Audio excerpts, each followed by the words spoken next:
Your mother was a piece of shit.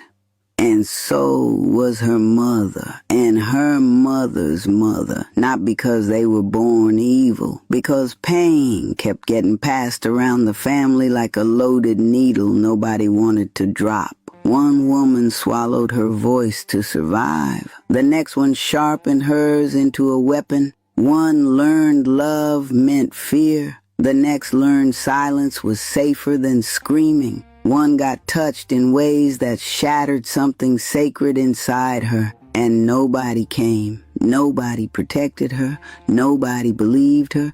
So she grew teeth where tenderness should have been. That's how curses survive, through wounded little girls forced to become mothers before they ever became whole human beings.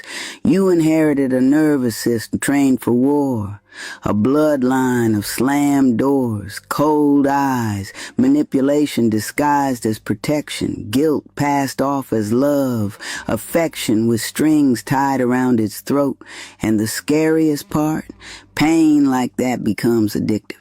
Not the substance, the chaos, the volatility, the emotional whiplash. Your body starts confusing survival with intimacy. That's why toxic feels familiar. That's why peace feels suspicious. That's why some women keep rebuilding the same burning house with different wallpaper.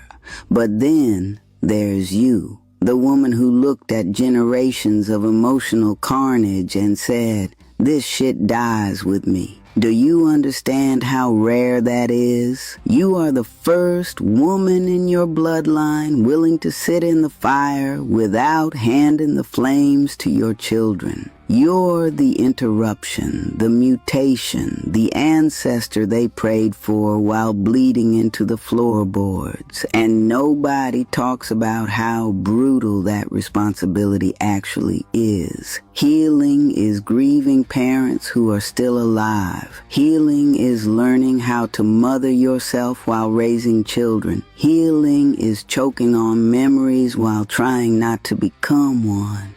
You are fighting ghosts that wore your family's face, but every time you choose softness over cruelty, truth over denial, accountability over victimhood, you are rewiring an entire bloodline in real time.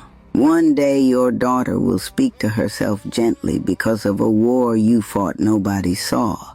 And that is how curses finally start.